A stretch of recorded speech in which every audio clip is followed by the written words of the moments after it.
Alafia, I'm Dr. Gloria Lattimore, peace host and producer of OmniU Presents the H3O Art of Life show. The title of this show is In Our Own Images, Part 2, and I am happy to welcome two sisters who are visual artists from Sapphire and Crystal's organization to have this discussion with. I'm just so happy that Candace Hunter is here, and I'm looking at the most exquisite art from Dust in Their Veins. I know we can't pick it up on camera because we can't get a close enough look at this, but you just ought to see her work. And I'm looking at Wearing the Mask at yahoo.com as possibly a place where that can get done. Absolutely. And then I have Arlene Crawford, who made me an art collector. I honestly never thought of collecting art. You know, I grew up, I guess, in a time and place when if you finally got a decent place to live, and you thought you were, you know, doing something, you went to some department store and bought a picture or two, and you put them in some space on the walls. And I never thought about going to an art gallery, or I didn't think about looking to buy art. Mm-hmm. But then I was at the Southside Community Arts Center, and Arlene Crawford had Truth is on the Horizon. And it spoke to my heart. And I understood what art is for. It is not a wall decoration. Right. Mm-hmm. Art is a reflection of life. Yeah.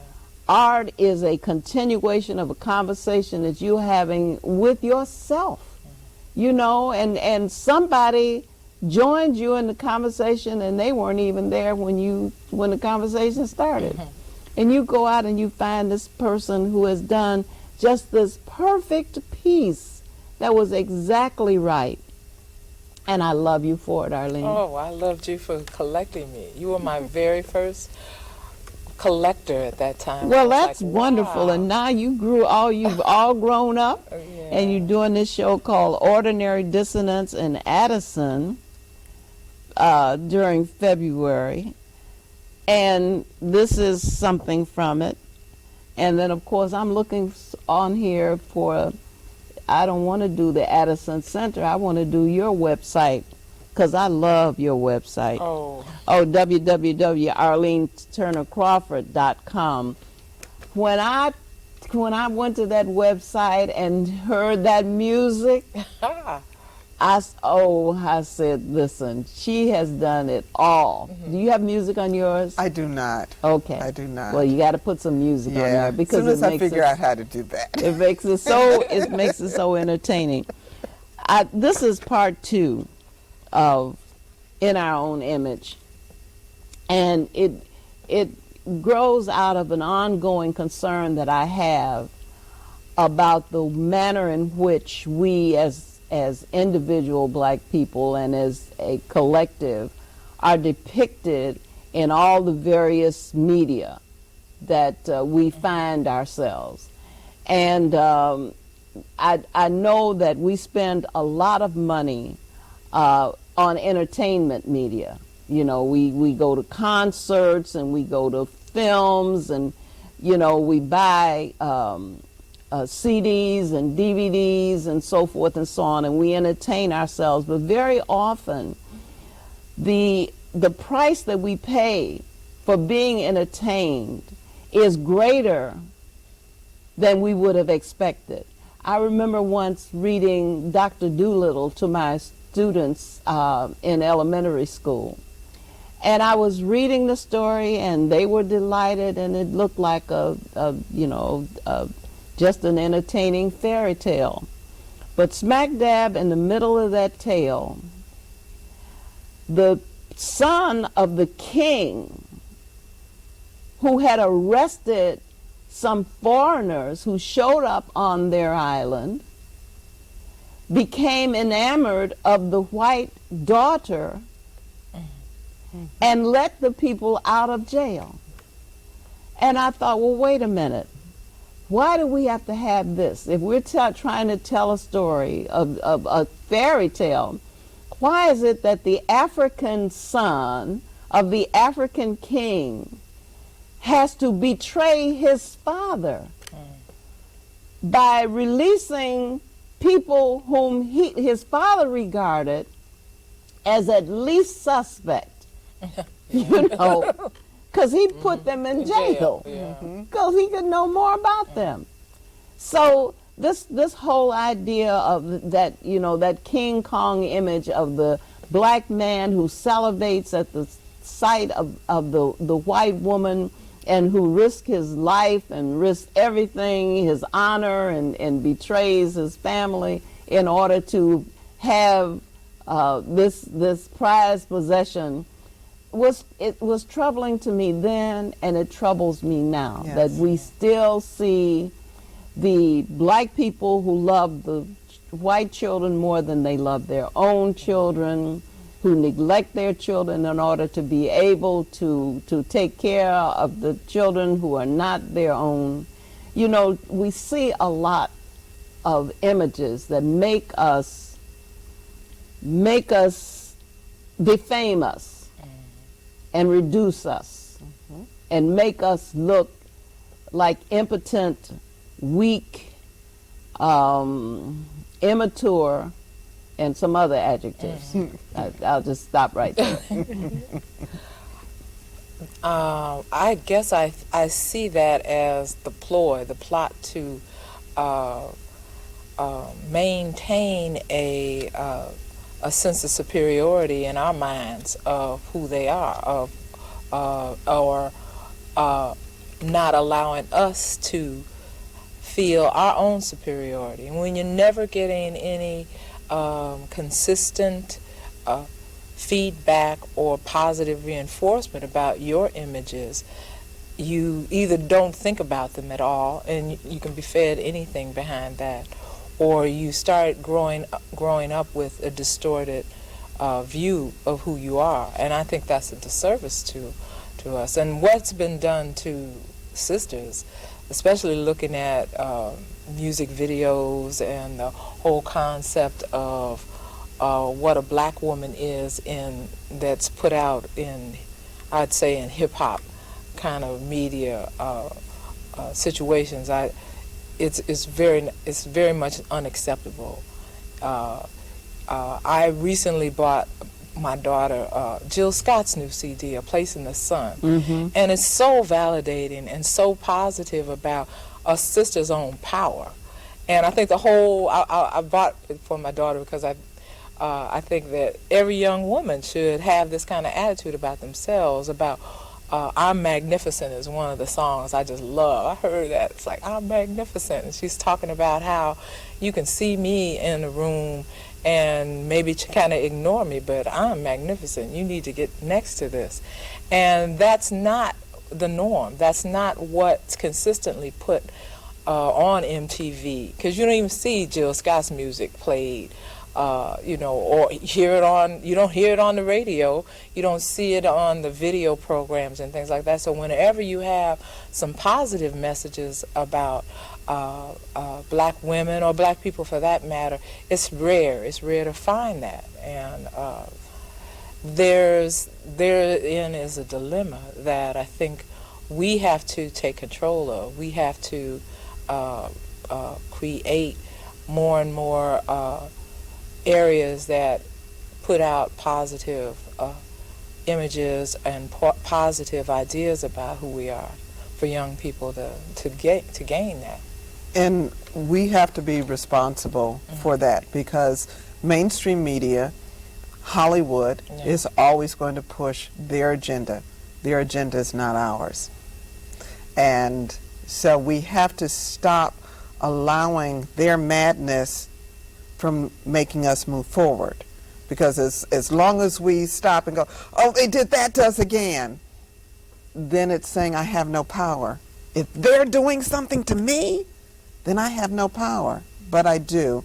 And as Arlene and I, as artists, I think it's really important that artists be at the front of putting out images that speak to the wholeness of our community, the wonderfulness of our community, the brilliance magnificence of our The community. magnificence, yes. Because it is there, and it is always there, and it's always going to be there. It's not going anywhere. It's like water. Water does not go anywhere. It's like gold. We're gold. We're immutable. We don't go anywhere. Now, we may change shape and form for a moment, but we're still gold, and that doesn't change. But it's important that we keep letting people next door to us, down the street from us, the children that we come in contact with, whether they're our own or someone else's, know that they are gold as well. And that's I think that's a charge that artists have, that this is what I must do. This is what I have to put forward in whatever form you do it. But you've got to do that. And we can't waste time worrying about what somebody else does, because I'd be sitting home weeping every day for the rest of my life if I worried about all that Hollywood does to the image of black people, and especially black women. Well, now, you know, when she said distorted images, and when you talk about how that's achieved, this kind of alchemy, this kind of creating a fool's gold, of images that substitute for the real thing. For one thing, it's insane that a people who would imitate us to the extreme, you know, who would seek to have lips and derrieres and color and texture like ours, who would seek to emulate us, but then try to distort or prevent us from being us, to redefine us in such a way that we appear not to be who we are, while they appear to be who we are, with the privilege of not having to suffer for being who we are. So it's a real madness that we're afflicted with.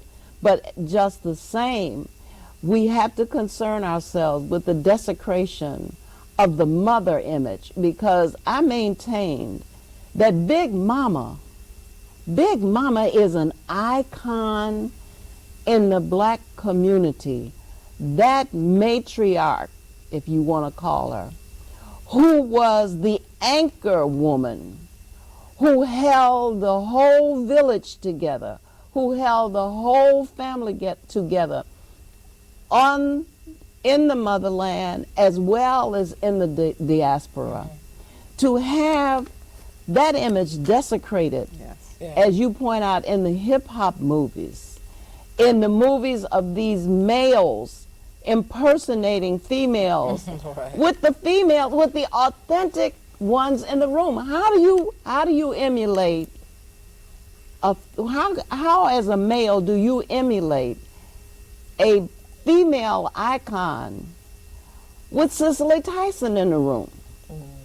If Cicely Tyson's in the room, then that's her role. Right. Exactly. That is not your role. Right. So how are you going to have Maya Angelou and Cicely Tyson and everybody who is the real thing in the room, but you are going to be the thing that they actually are? You are going to impersonate that and make millions doing it. And why we are not offended that our image is desecrated, and I mean not worry about it. See, I'm not talking about sitting home crying. I'm talking about not making millionaires out of people who do that, you know, because we are the ones who empower people with our dollars. When we go to a movie theater and buy a ticket, we are validating a movie, we are validating a storyline, and we are empowering the people who produce that to not only think that they have done something worthwhile, but we have also made them know that they have done something profitable. So we have guaranteed that they will do that again. So we are perpetuating the desecration of the image of the black female. We have to stop that. Not sit at home and cry. Just stop giving money to people who tell lies on our mother.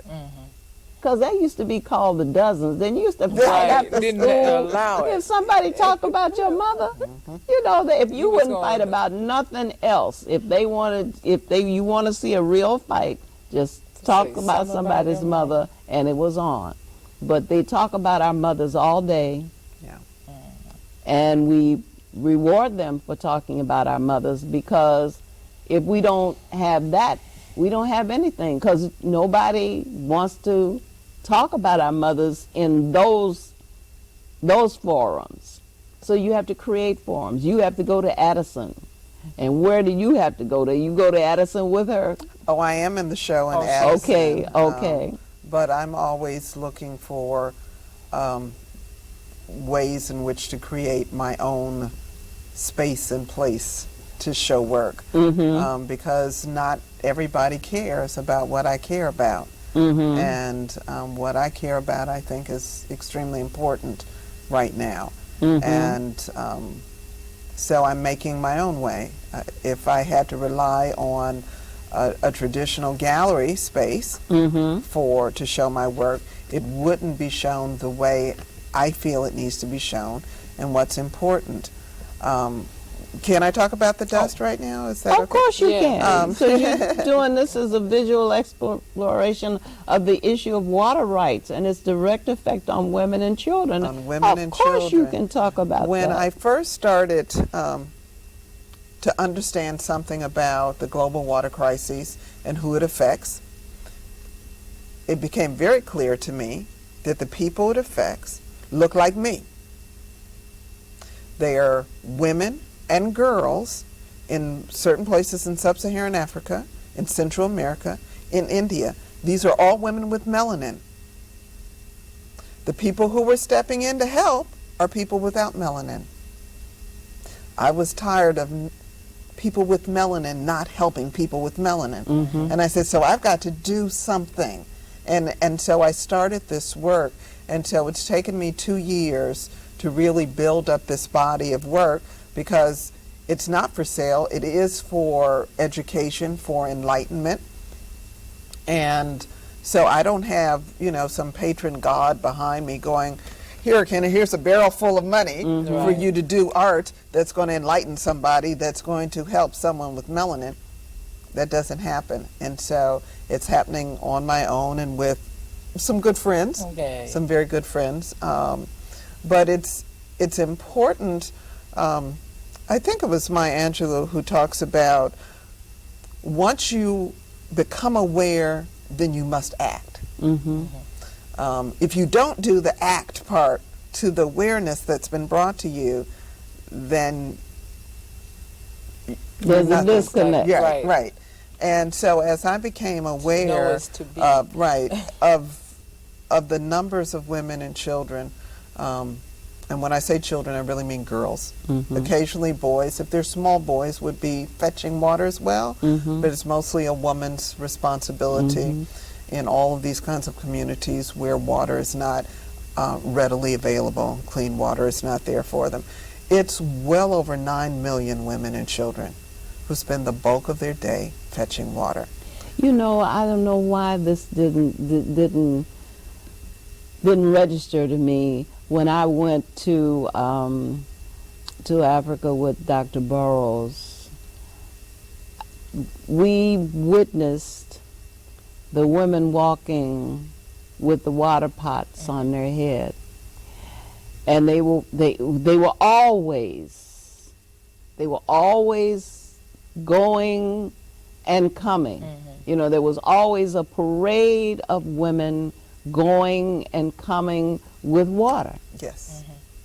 And like you said, they're spending the majority of their time fetching water. And then the other free time is spent sanitizing the water. Because when you get to the well, the water's not clean. When you get to the pond, the water's not clean. And so once you bring back 40 pounds of water on your head, crippling little girls, forcing them to a very early death, then you spend that time cleaning the water so that the infant at home doesn't get diarrhea. So that you can have a little bit of water to cleanse your body, maybe, and to cook with. And so the joy of showers and baths and drinking 8 glasses of water a day and doesn't exist. And you make several uses out of the water. Oh, absolutely. You have Absolutely. to prioritize how you will first use it. You know, and the last use would be for cleaning. Exactly. And so it's a full day's worth of work. And as little girls traipse behind their mothers doing this as well, guess what? They're not in school. If they're not in school, education doesn't happen, and future leaders are denied that country. The mind power, the brain trust is being taken away from those particular countries because of the labor involved in getting water.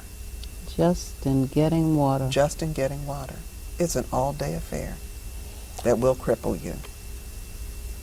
And you were talking about being in Ghana.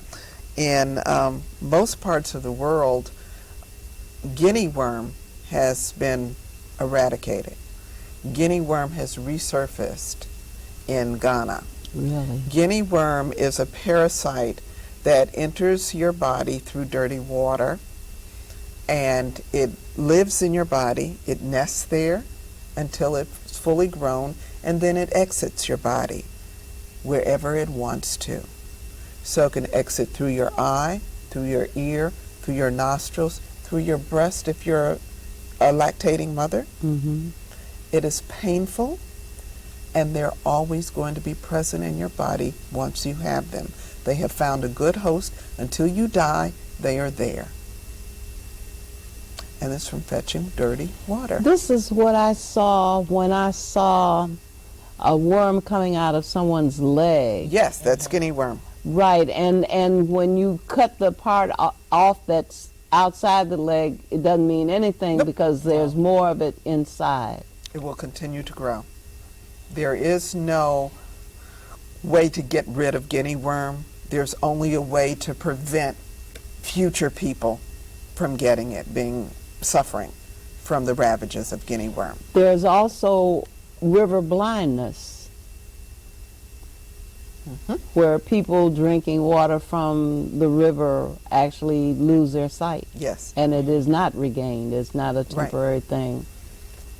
And it's all in the course of trying to find water to live by. And I said earlier that the same amount of water that the dinosaurs had is the same amount of water we're going to have when all of us are gone. But the fact is that we are doing so many things. Those of us who live in this country and other modern countries, who the bigger, faster, cheaper model of living, are destroying our natural resources. Right. And the people who suffer most from it are the people who don't live in the bigger, faster, cheaper model. They live in the hard work, hard existence model. Slower, death at early ages, lack of education, and it's just, I can't even begin to talk about how horrible the situation really is. And it's going to get worse. There's no doubt about it that if we don't all start doing some things and learning some practices and giving up some of the bigger, cheaper, faster model of living, it's going to affect probably not me. If I'm lucky, probably not my daughter, but her children here in America. It's going to affect, and it's going to affect the poorest first. But we need, as always things we need more of you. We need artists who give us those images, because we're not seeing that story in the mainstream media.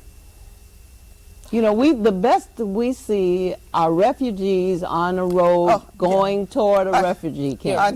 I know, and it just makes me. When I'm sorry, Arlene. No, when I first started to do this, describe the images and the reason behind it, because I think that's the power of when you talk about in our own images. Artists take ideas and try to help have them communicate on a broader level, and usually everything they do has a purpose. So there's a static figure that I use for the installation, and it is a profile of a woman who is headless and legless. She's headless because the women who are most affected by the lack of water have no voice in the international arena. Okay. They're not down at the UN. There's a big meeting March the 3rd. They're not there, you know, the ones who are really affected. The torsos are legless because the women who are affected by the water crises, their mobility is hindered by the drought, by geographical constraints, by gender inequality, and by tribal warfare. Men who say, you can't come to this well anymore. If you do, we're going to rape you and your child, and watch your son child rape you and your girl child. And then we're going to do it again, just for laughs. Because why not? So women they're worrying about their own physical safety, as well as the physical work of getting the water. I mean, there's so many things involved in it, and how women have to keep themselves safe, how they have to keep their girl children safe. And as soon as you're a mother and it's a girl child, I don't care where you are in the world, what kind of mother you are, it's about keeping your girl child safe. Oh, of course. It's always about keeping your girl child safe. Well, imagine on a road walking 10, 15 kilometers a day that you don't know what you're going to encounter on the way or on the way back. You got the water now. Now you got to get back with it, and the trip is more arduous on the way back because you got 40 pounds of water on your back. Right. So anyway, when I came up with this figure, this headless, legless figure, I started having little think tank sessions at my house with women who were concerned about the global water crisis.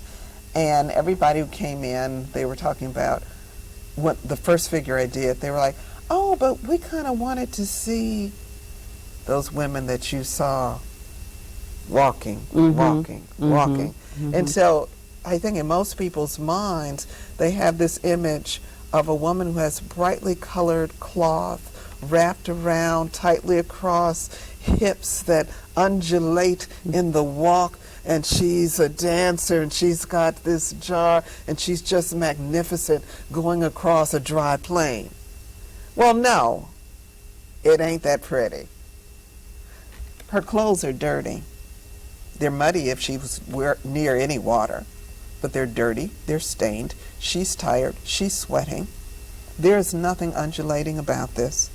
There's nothing pretty about this other than a spirit that keeps on day after day. The spirit says, I'm not going to quit. But that image is not very pretty. And so I refuse to do that kind of image for this. So I was, I'm constantly honing in the fact that these women don't have a voice.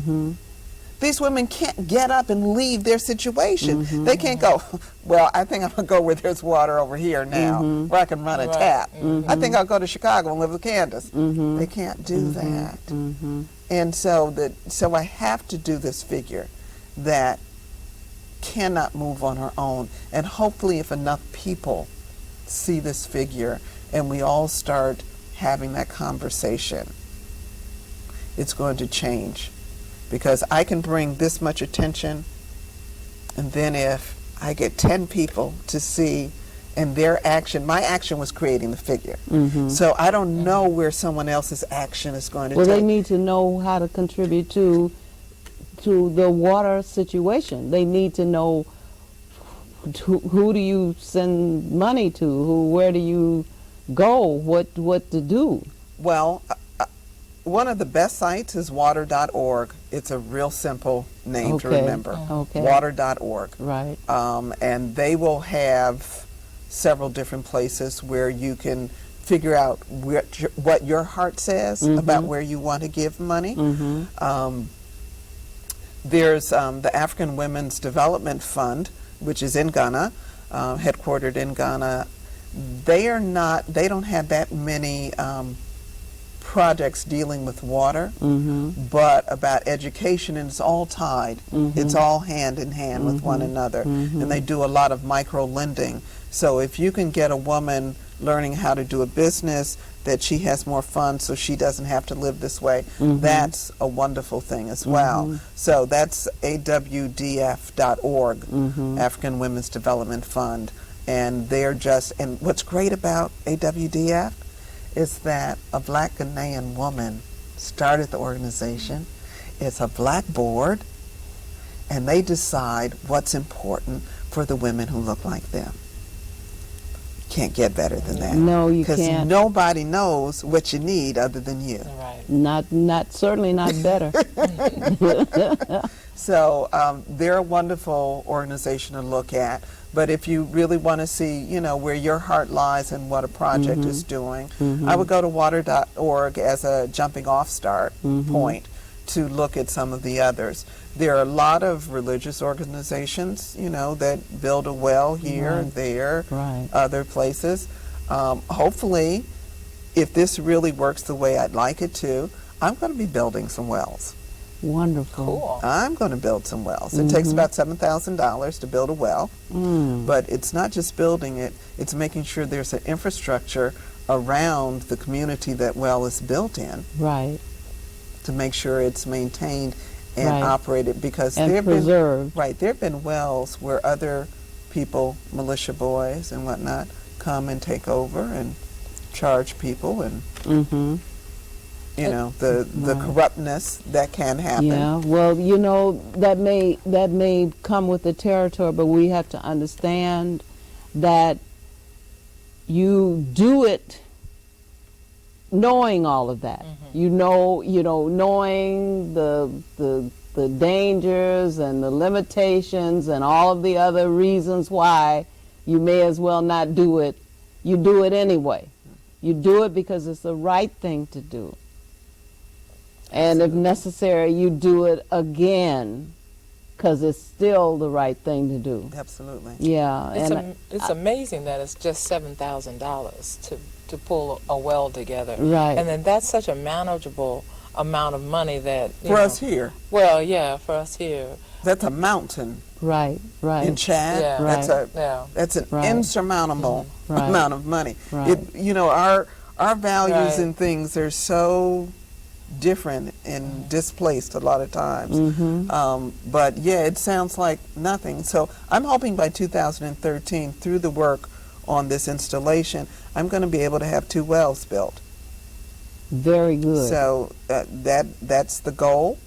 Oh, now you can go to my website. There are links to other places on my website. Okay. And that's cleart.com. And I see that, CHLEE art.com. Okay. So there are links on my website as well. Well, see, I knew that when I got the sister artists here, they were going to go right to the crux of the problem. Okay, here's the problem. We have to be able to control our images. We have to be able to utilize our images for things that will preserve us as a people. It's not about just beautifying the landscape. It's not necessarily limited to just the beauty that art can bring to the spirit, but it is utilitarian as well. Absolutely. In fact, I'm told that in African languages there is no word for art. So whatever this is you're creating this thing. You're not calling yourself an artist. You're just the one who creates. She who creates or he who creates, and you do this. And sometimes no one even knows who in the village did these. You know, Now, they Arlene just came calls out of- herself an image maker. Mhm. That's her Right. title Right. for herself of what, creating images that change things. Right. When I read have- her mission statement, I said, now, that's why I needed her on the show. Because this is what every artist's mission statement should be. It's been a product, I guess, of the way I was acculturated as a visual artist. I was early in my schooling. I was introduced or met Nelson Stevens and some of the members of Afro-Cobra. I had Nelson. Nelson came to teach at. Stop a second. Explain Afro-Cobra. Oh, I know Dr. Peace knows, but her audience may not. Afro-Cobra is this African commune of bad, relevant artists. And I love like, it. at that point in my life when I heard that title, I'm like, what, an 18-year-old art major. I'm like, bad, relevant artists. I it was wanna be our one. own Yeah, I wanna be purpose. there. You know, I want to be I wanna there. go that I part. was related to that. I was kind of a child of the 60s and grew up through the Black Arts Movement. And through Nelson was introduced to Jeff Donaldson. We had an assignment in my art history class with Nelson to interview over our spring break a black artist, because here I am at Northern. There might have been 4 black students in the class, if that many. You had a lot. Yeah, that was pretty much. I know it was at the time 2 art majors in the School of Art, and another 2 might have just been taking classes because Nelson was there. But through Nelson, I met Jeff. He said, Arlene, I'm going to have you interview Jeff Donaldson. And that interview, that time I spent with him, he was the founder at that time of one of the founders of OBASI, the Organization of Black American Culture, and the Visual Artists Workshop of OBASI was responsible for creating the mural movement here in Chicago. Along with Bill Walker, Jeff Donaldson started a mural movement that really gained national attention for murals and that kind of thing. And black people were at the forefront of that. The African Commune of Bad Relevant Artists talked about art as having a purpose to educate, to elevate our community, to make it affordable or put it on the streets so that our people could be filled up by these images, to create images that did that. So I was kind of charged after sitting and talking to Jeff for almost about 3 hours.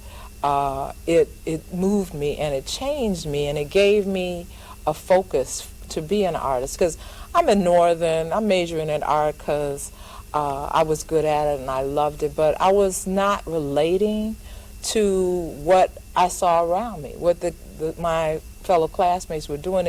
It seemed to me frivolous. It's not real. Like, I can do this art, but why? You know, You want to do still life. Right, I didn't want to do still lives, or at that time people were painting cows and doing nudes, and it was a lot about sex. And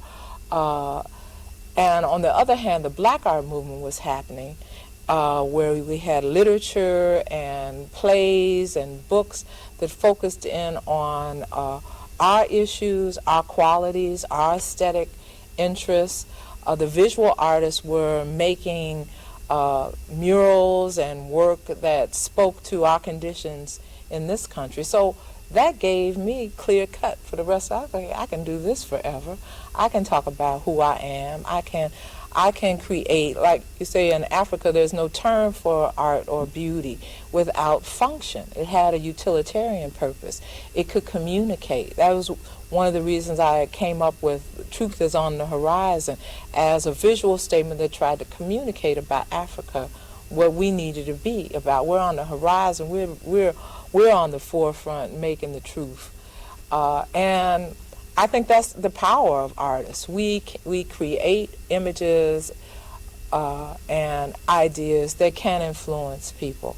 And you can choose to be about something proactive, something positive, something that elevates the mind, or you can choose to, make money and do whatever images can get you over, or make a name for yourself. And, it's a choice. And I claim my power, in that. And it's just a matter of making certain generations to come recognize their own power. And well, they don't necessarily have to be mutually exclusive. You can choose to be authentic and also not starve. yes. Very true. That's true. That's true. Very true. Because the starving artist thing is an old, dead concept. Right, One should not starve to be able to tell truth. right, right. I like to eat. In the village, as I've said previously, the griot was his calling, and the elders who were called to do that work guided him and developed him, but he had a responsibility.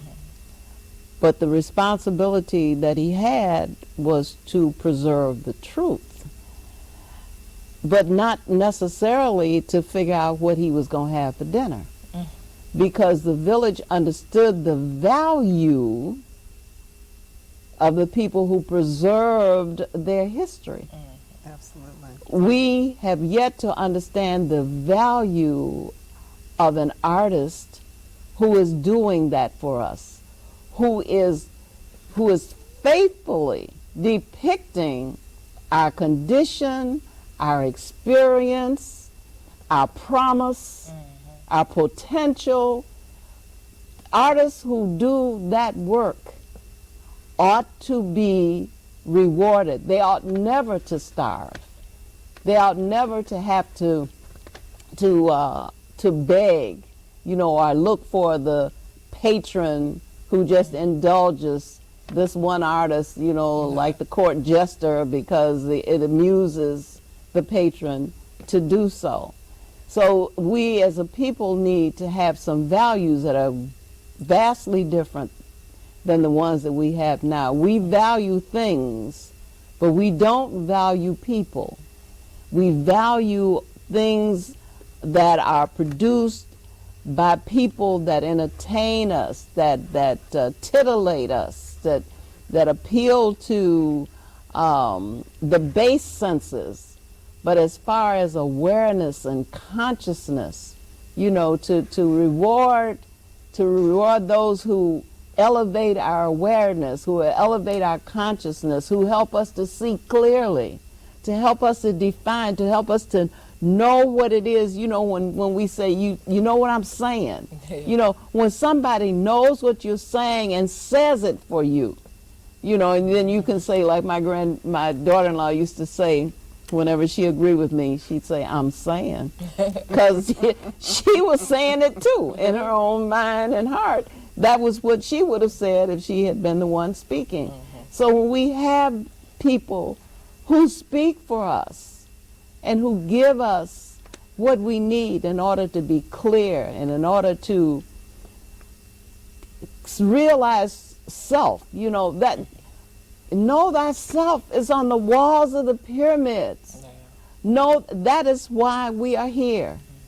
To know, how can you know yourself if you are inundated with images of caricatures and cartoons and desecrated, distorted images that don't come close to representing who you are? You can't live up to a potential that you don't know exists.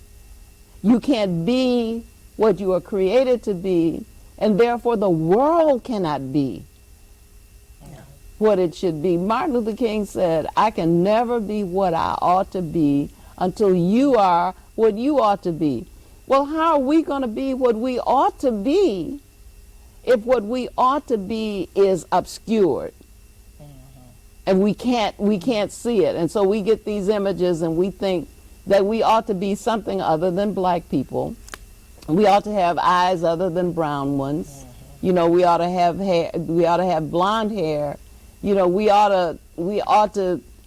going in the opposite direction. They're fattening their lips. We're thinning ours. You know, they're blowing up their hips. We're trying to take ours down.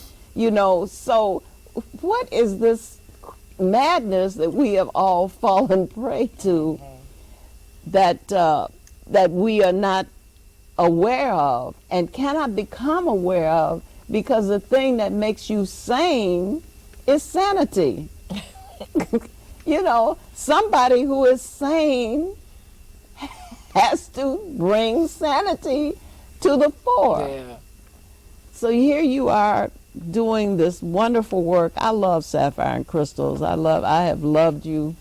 How long has Sapphire and Crystals existed? Because I came to a show you did on the north side. You used up quite a few rooms. I actually did a videotaping. Oh yeah, we did. Right. That was At the art gallery. Right.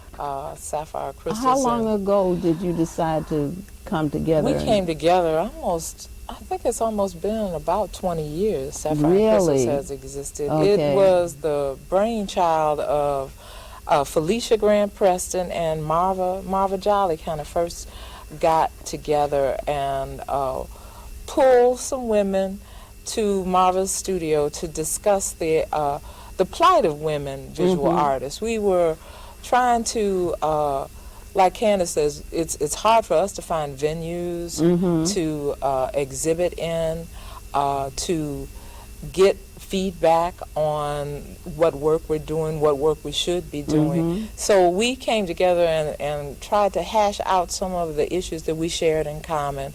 How, you know, we had, besides trying to be visual artists or artists, we were mothers and wives and daughters and trying to do art on the workers. side. Right, all of us doing something else while we still wanted to be artists. And then not having venues or not having a voice or not having any recognition, except maybe during Black History Month to show our work. Or and as women artists, we were always behind the men artists when it came to pulling together shows or events. So we were just trying to stand up with some self-determination.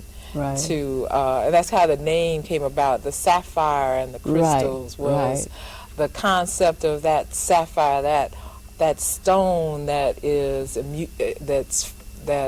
precious. It's a gem that's hard. It has a dark luster. The sapphires in the early media.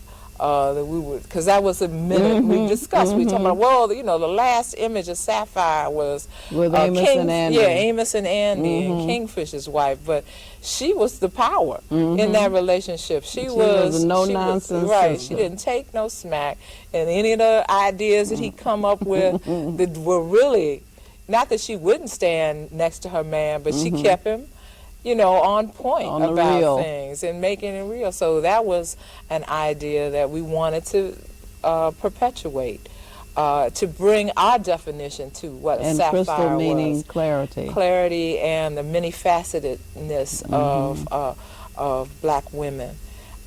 We're not, even though we've been together for about 20 years, we're not a true organization, but we've all made a commitment to produce art, to develop venues for us to show as a group, to create new art, to give feedback to each other and encouragement to each other.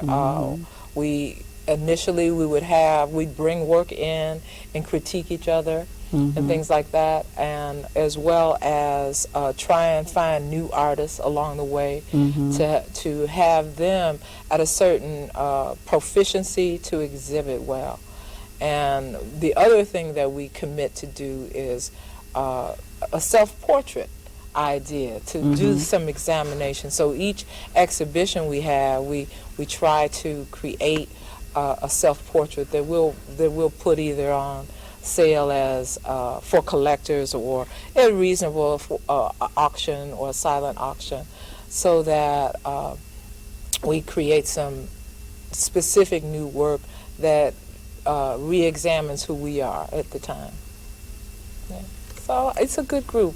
I've grown a lot being a part of it. And I think that that's the kind of thing when you try to, when you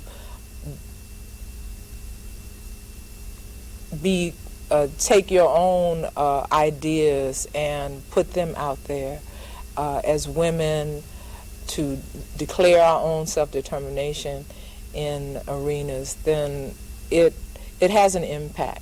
You know, after 20 years, I'm meeting younger artists who are like, "Oh, you're in Sapphire and Crystals. That's wonderful. Well, you can be in it too. Come and let's see your work." It's about trying to create more women in the area, create more opportunities for us to exhibit and to have our own place there. Do churches ever have art exhibits? It seems like to me these big churches are very great venues for art. Candace did a wonderful exhibition in a church. I did a 3-year series called Prayer Circles, Sacred Text and Abstract Thought.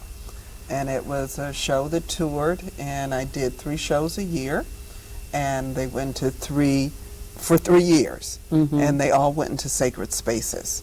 Okay. And so from very tiny little congregants to a very, very large seminary. So I had this very different kind of feel each time of the physical space, the people who came.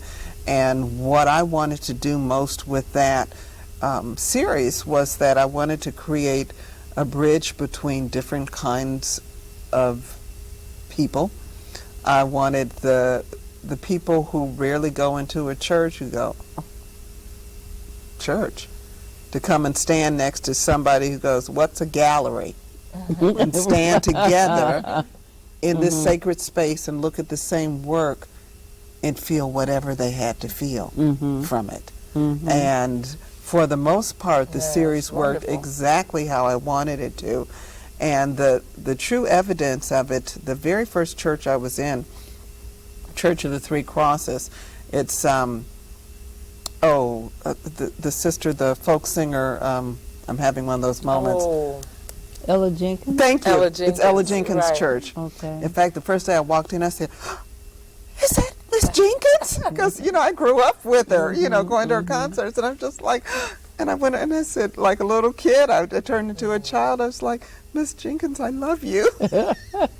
So it's her church, and it's a small congregation, and they hosted me first. And they had a female minister at the time. And I was bringing the work in, and the work was started just as George Bush had declared his war on terror. And so one of the pieces was about all of the sons and daughters who were going to lose their lives in this war. And it didn't matter who the mother was. It was somebody's child who was going to die. And so it was a piece, and it's an abstract, and it's just circles. So I'm bringing the piece in, I set it on the wall, I'm going back to get more. I come in and I see the minister with her 2 young sons, and they were looking at the piece, and I could hear a conversation. "Well, Mom, what is it?" I think they were like 10 and 12. And so she goes, "Well, here's the artist now. Why don't you ask her?" And I'm just like, I wanted to keep moving art.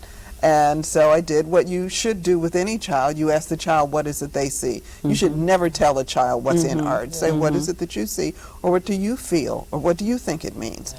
And he looked at it and he says, "Well, it looks like a map to me." And you know what? It looked like a map to me too when I started it. And I said, "What do you think it's a map of?" And he says, "I think it's a map of Iraq." I said, "Really? I thought it was a map of the U.S." I said, "What else do you see?" He said, "I think it's the souls of everybody who's going to die." Really? That was from a 10-year-old child Right. on an abstract piece Right. that was designed for all of the boys and daughters who were going to die in the war on terror. So I said, well, I'm doing what I'm supposed to do. And you validated. So I just stuck with it from that point, because that little child let me know that I was doing exactly what I was supposed to do. I think you're both doing exactly what you're supposed to do. I just want to I have to read this quote you have right here by Leroy Jones. It was and is inconceivable in the African culture to make a separation between music, dancing, song, the artifact, and a man's life or his worship of his gods. Expression issued from life and was beauty. And so you are grounded, your art is grounded in the real world, coming out of life and supporting life, which is the circle or the cycle that an artist should tread. The path that an artist should tread is always that cyclical path, that spiraling path that takes us ever upward. I thank you so much, Arlene Turner Crawford and Candace Hunter. Oh, I've enjoyed for this. Thank you. joining me. I knew when I got some sisters on here to talk about this, I knew that I was going to get exactly what we got today. Cool. Some people who are not just gifted people, but some people who are human beings who care about other human beings and care that their gifts are used in the service of other human beings. Oh, great. Yes, if you have any closing statement to make, you're welcome to do so. You want to mention again your art show, but I think maybe it will be done by the time this show airs. But it was Ordinary Dissonance, the tribute to Thelonious Monk. I had sense enough to love Thelonious Monk before I was a teenager. Yeah. You know, and I think that's a privilege to be endowed with whatever it takes to know that was good music. Yeah. You know, when you're a kid and all this other bebop stuff was around. You all have hip hop, but we had bebop. All that other stuff was around, but Thelonious Monk blew my mind. I loved his music and still do. So I'm glad that you're doing a tribute to him. Yeah, we are. It was. We came out with Ordinary Dissidents because Monk had a way of playing that allowed for dissidence. And even though dissidence is supposedly a term that means disharmony, right, he allowed his dissidents to leave spaces. And in that space, the other artists that played with him had freedom to take their sound and their energy to places. So that was our Ordinary Dissidence, elevating that freedom. Thank you. Thank you. Thanks Thank a you lot. so much. Oh, So great. it was wonderful. Yeah, it was cool. Thank you. And I love